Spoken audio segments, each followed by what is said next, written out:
네, 대표님 안녕하세요. 아이고, 안녕하십니까. 제가 오늘 열심히 달려서 여기까지 놀러 왔는데 대표님 소개 한 번만 간단하게 부탁드릴게요. 네, 안녕하세요. 저는 K브로스라는 커피숍과 그다음에 브루먼트라는 원두 납품업체를 하고 있는 대표 김유한이라고 합니다. 반갑습니다.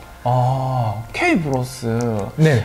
브로스라는 단어에서 혹시 두 분이서 하시는 뭐 그런 건가요? 네네, K브로스 김씨 네네. 형제. 네, 저희 형님이 용인에서 이제 K브로스 커피숍을 운영을 하시고요. 네네네. 네, 저는 여기에서 약간 이제 커피숍도 하지만 원두 납품 위주로 많이 하고 있습니다. 네. 그러면 아까 K브로스 말고 원두 납품 업체 이름도 말씀해 주셨잖아요. 네네네. 네, 거기에 대해서도 한번 소개 좀 부탁드릴게요. 저희 원두 납품 업체의 이제 브루먼트는 이제 어떻게 보면 추출에 관련된 네네. 이제 연구를 같이 하면서 어떻게 하면은 이제 많은 사람들이 이제 보편적으로 맛있게 생각하는 커피를 드실 수 있을까? 네네네. 뭐 이런 것들과 함께 저랑 비슷한 커피 감정사 일들을 하는 친구들이 네네. 많이 놀러 와요. 그래서 같이 QC도 하면서 계속 발전적인 방향으로 로우팅을 하려고 네네네. 예, 준비하고 있는 업체입니다. 그리고 우리가 이제 김유한 바리스타님 딱 네. 그러시면은 사실 뭔가 이렇게 딱 떠오른 어떤 이미지가 크게 막 나타나지는 않고 없죠. 그리고 제가 이제 알아보기 위해서 네네. 인터넷이나 이런 데도 검색을 많이 해봤었는데 네. 그 세미나 같은 것들 하는 뭐 이런 자료들은 좀 있고 네네. 정확히 어떤 일을 하시고 어떤 역할을 가지고 계신지 제가 좀 알기가 어렵더라고요. 네. 근데 이제 우리가 대화를 나누다가 보니까 네. 슈퍼 테이스트. 네네네. 이게 저도 잘 모르고 맞습니다. 지금 이제 보시는 분들도 잘 모르실 건데 슈퍼 테이스트에 대해서 한번 설명 좀 부탁드릴게요. 약간 슈퍼 테이스터는 이제 간단하게 설명하면은 약간 미각에 민감한 사람이라고 보시면 되는데 이제 결국에는 뭐 자기가 뭐 미각이 뛰어나다라고 생각하시는 분들도 많을 거예요. 저는 스스로는 그런지 모르겠는데 네네네. 우선은 국내에서는 처음으로 어떻게 보면은 좀 인증된 예, 그런 칭호를 받은 사람이라고 말하면 네. 예. 슈퍼 테이스터라는 자체가 이제 칭호죠. 네네. 네, 그냥 우리끼리 이 사람 맛 잘 보니까 슈퍼 테이스터야 이게 아니고 맞습니다. 네, 슈퍼 테이스터라는 아예 그런 칭호가 있는 거고. 네, 대표님. 네네. 제가 슈퍼 테이스터는 많이 듣기는 들었는데 네네. 이게 어떻게 되는 거예요?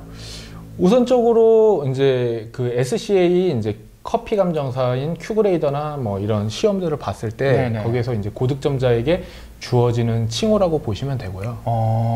그럼 우리나라에 지금 많은 분들이 있으신가요? 지금 제가 알기로는 이제 네. 저 한 명으로 알고 있습니다. 예. 왜 한 명밖에 안 나왔을까요? 왜 뒤에는 더 안 나왔을까요?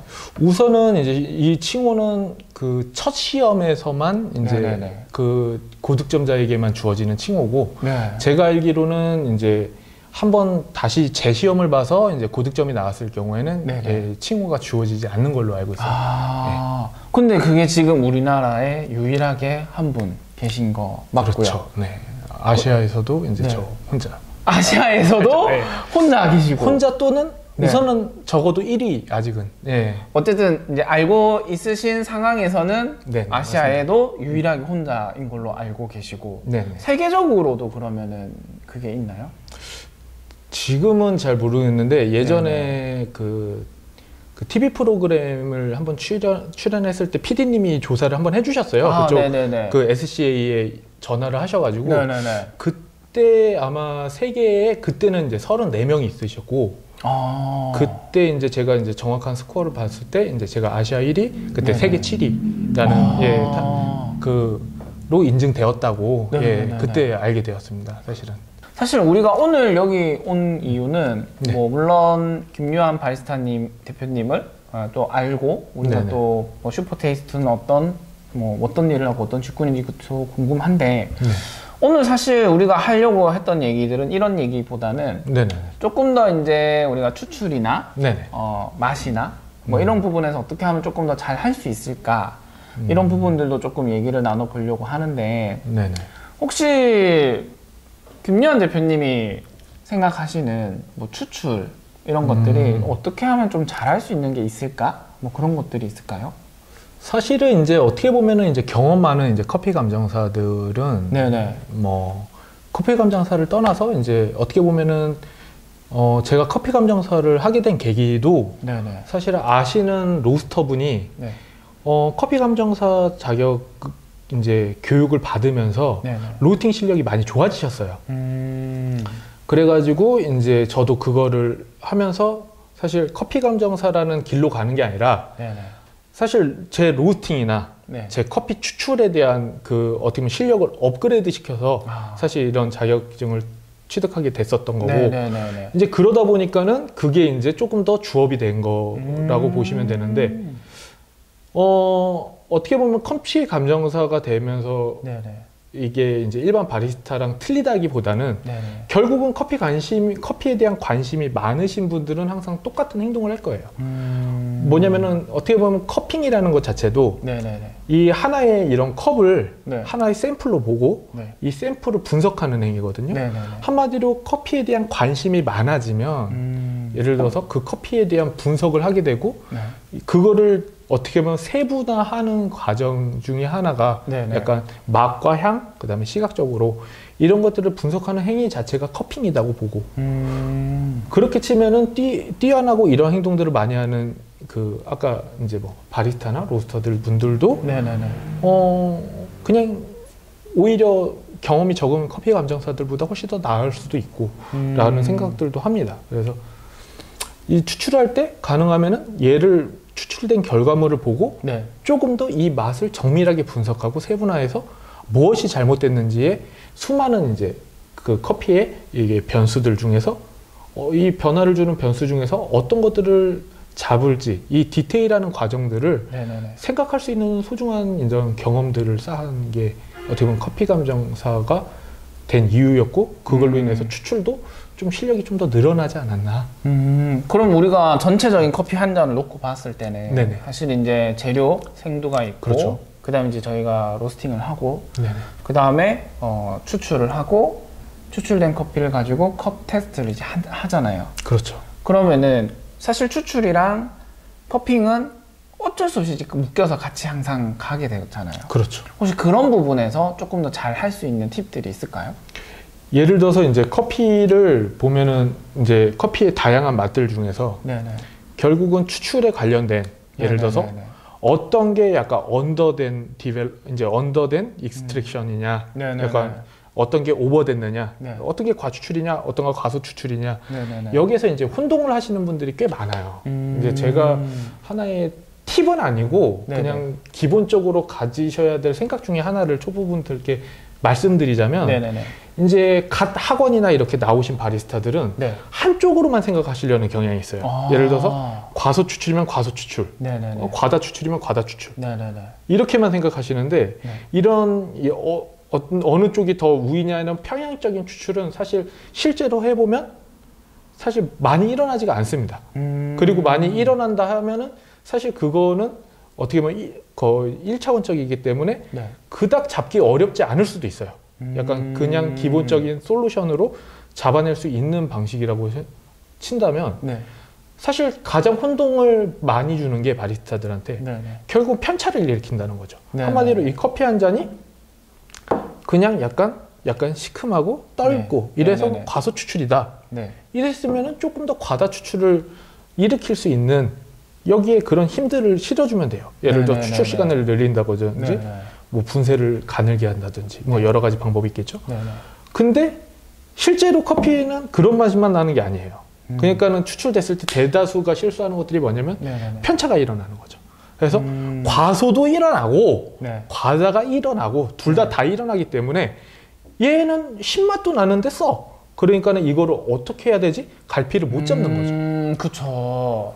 근데 우리가 일반적으로는 사실 일반적으로 생각을 했을 때는 과소 추출과 과다 추출 사이에서 정상 범위로 맞추려고 막 노력을 하잖아요. 그렇죠. 근데 저도 이제 추출을 하다 보면 느끼는 게 뭐냐면 일반적인 사항들은 어느 정도 대처가 되는데 네. 가끔 아까 막 말씀해 주신 것처럼 뭐 과소 추출 같은 느낌을 가지고 있는데 떫다. 네. 라고 해버렸을 때는 네. 저는 약간 떫은 거는 과다 추출에 가깝다고 좀 생각을 하고 있고 그러니까 그런 게 이게 아까 말씀하신 것처럼 양쪽의 문제가 나타날 때 네네. 저는 어렵더라고요, 그게. 이런 표현적인 문제에서도 네네네. 사실 이제 바리스타 분들이 많이 이제 어떻게 보면 실수를 하시는 게 네네. 약간 방금 말씀하신 약간 떨다라는 표현과 네네네. 텁텁하다는 표현이에요. 네네네. 그건 다른 거잖아요, 아예. 네네. 네, 다르죠. 네. 기본적으로 서로 러프한 거는 갖고 있어요. 그래서 네네네. 서로 거칠게는 느껴지지만 네네. 이제 떫은 경우에는 일반적으로 과소해서 나타나는 거고 텁텁한 네네. 경우에는 과다해서 느껴지기 때문에 네네네. 텁텁함은 입안에서 약간 드라이하게 만들고 네네네네. 떫은 거는 약간 어떻게 보면은 입안을 약간 실제로 마르게 만들지는 않지만 네. 거칠게 만들죠. 네네네. 그렇기 때문에 그리고 일반적으로 얘네들은 이게 분자량이 이제 좀 적은 가벼운 녀석들이기 때문에 네네네. 천장이나 볼 이런 쪽에서 전체적으로 느껴지는 반면에 약간 이제 전면적으로 약간 아린다는 듯이 볼과 약간 천장 다 이런 쪽에서 막 거친 느낌이 같이 느껴지거든요. 네네네. 근데 약간 텁텁하다는 느낌은 네. 기본적으로 약간 혀 뒤쪽이나 네네. 약간 목이 마르는 듯이 목을 약간 이제 드라이하게 만드는 그런 느낌을 줘요. 그러면은 가스가 많은 거랑 네네. 충분히 디게싱을 하고 나서의 텁텁함은 또 다른 느낌이잖아요. 그렇죠. 예를 들어서 가스가 많기 때문에 네. 어떻게 보면은 이산화탄소가 물과 만나서 탄산이 되고 네. 그게 이제 어떻게 보면은 이 성분들을 좀 더 이 입안에서 이제 잘 퍼지게 하기 때문에 네. 거기에서 느껴지는 이제 뭐 예를 들어서 추출 자체도 방해하기 때문에 네. 그런 네. 모든 이제 편차를 일으키는 요소들을 뭐 밝은 느낌을 순식간에 이제 입에 퍼뜨리기 때문에 네네. 좀 날카롭고 샤프하게 느껴지고요. 또 이제 어떻게 보면은 이제 그 디게싱이 저거 되면은 네네네. 디게싱이 많이 진행되면은 약간 지방성 변화, 네네네. 지방성 산화에 의해서 얘네가 오일이 새어나면서 약간 텁텁한 느낌이 좀 더 강해질 수밖에 없는 거죠. 일반적으로 뭐 이런 말이 저가 있기는 쉽게 느낄 수 있는 역치가 초반에 이제 증가한다. 이렇게 보시면 될 것 같아요. 이런 성분. 듣다 보니까 네. 되게 궁금한 내용들이 많이 떠오르는데 좋습니다. 저는. 이렇게 되면은 제 생각에 너무 길어질 것 같고 그래서 이거는 다음번에 정말 세미나 같은 형태로 슈퍼테이스터인 김요한 바리스타님을 한번 모셔서 해보는 게 좋을 것 같고 저는 불려주시면 아니, 궁금한 게 갑자기 너무 많이 생기네요. 말씀 표현해 주시는 이 말이 그러니까 일반적으로 텁텁하다, 텁텁한 것도 여러 종류가 있지만 텁텁하다로 하나로 끝날 수 있는 문제를 여러 가지로 분리해서 얘기를 해주시니까 그렇죠. 더 이해도 좀 잘 되고 그 다음에 우리 입안에서 어떤 작용이 일어나는지도 설명해 주시니까 분리가 조금 더 잘 되는 것 같고 근데 이걸 얘기하자니까 끝도 없을 것 같으니까 이건 다음번에 한번 정식으로 저희가 뭐 세미나든 어떤 요청을 통해서 한번 부탁을 드리고 오늘은 이제 아까 우리가 같이 준비를 했던 것들은 이제 뭐 수율이나 이런 부분들을 조금 얘기를 하면서 이제 진행을 해볼 건데 지금 바로 보드판에 이제 해주실 건가요? 한번 설명을 해드릴게요. 편하게. 네네.